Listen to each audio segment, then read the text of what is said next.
A thundering Miami rainstorm exposes a huge leak in the bungalow's roof, soaking Sophia's wicker chair and short-circuiting Blanche's beloved Tiffany lamp.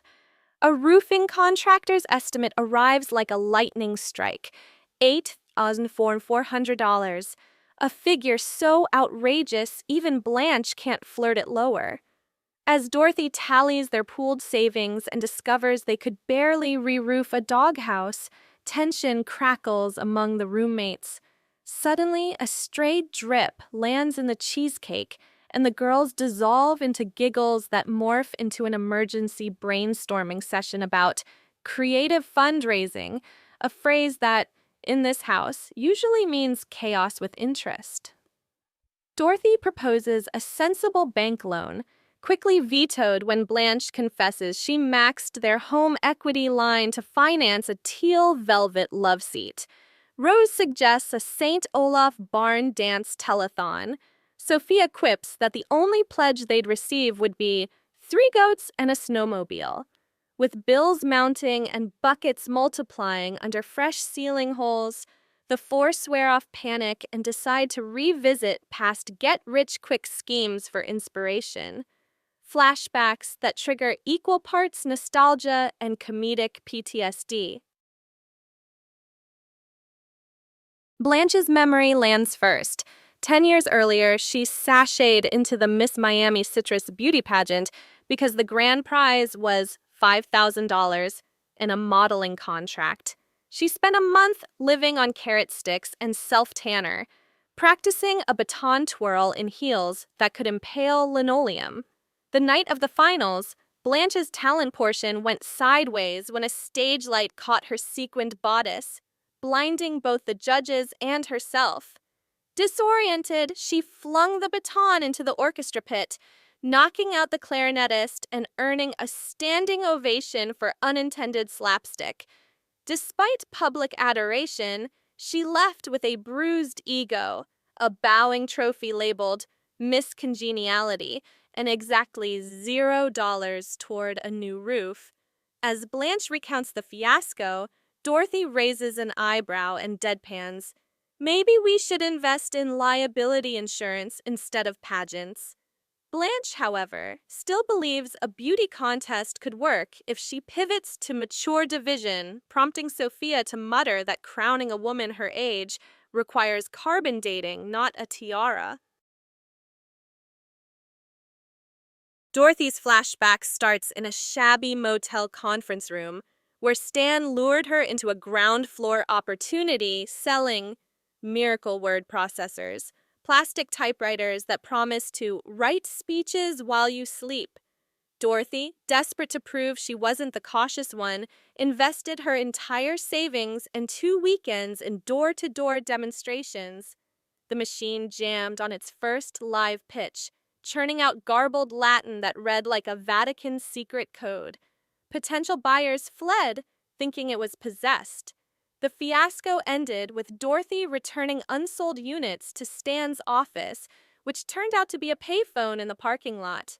Back in the present, the mere memory makes Dorothy clench her checkbook like a security blanket. She vows never again to trust Stan, or any investment requiring a free tote bag and a handshake in a hotel ballroom that smells of stale muffins.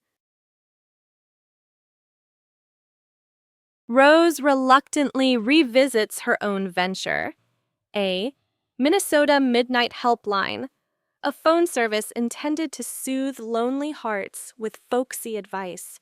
Market research consisted of Rose phoning herself to test hold music, a kazoo rendition of On Top of Old Smoky.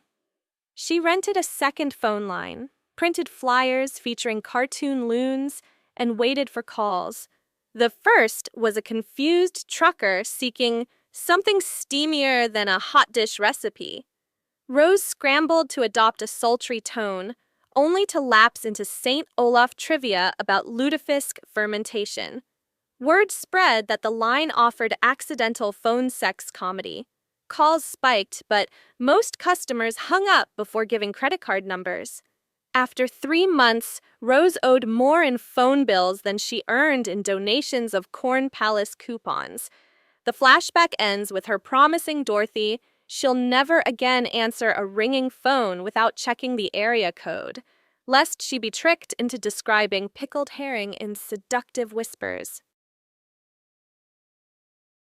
Sophia's stroll down memory lane features her legendary Sicilian marinara sauce.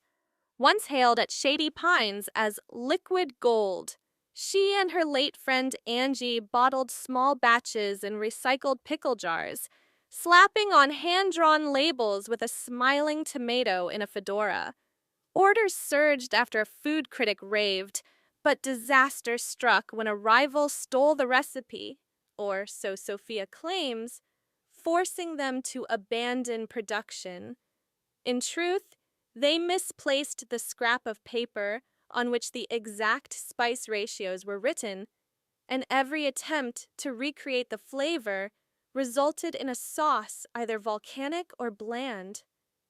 Back in the living room, Sophia insists she can rediscover the recipe if the girls supply top-quality San Marzano tomatoes and enough basil to bury a priest. Dorothy warily agrees to one final test batch, declaring this their last venture before asking a bank for mercy. Blanche mourns her pageant dreams, Rose unplugs every phone, and the kitchen transforms into a makeshift cannery that smells of oregano and desperation. The sauce experiment begins at sunrise. Pots bubble, garlic perfumes the air, and Sophia guards her spice tin like Fort Knox. Blanche labels jars Sophia's Sicilian secret in lipstick red script. Rose designs a tiny hat logo for the smiling tomato. An impromptu tasting party with the neighbors yields rave reviews, and pre-orders roll in faster than steam can fog the windows. For a shining afternoon, it appears the roof may finally be saved. But fate, ever the scene stealer, intervenes. A pepper flake lodges in Sophia's throat mid-sales pitch. As Dorothy thumps her back, the spice tin spills, merging measured blends into an unrepeatable chaos. Sophia coughs, water eyes, and realizes she has no idea which ratios created today's magic. The final scene returns to the leaking living room, buckets still catching drips, girls munching dry toast, no sauce in sight. Dorothy sighs that they're back where they started, and Sophia shrugs. At least we're rich in seasoning.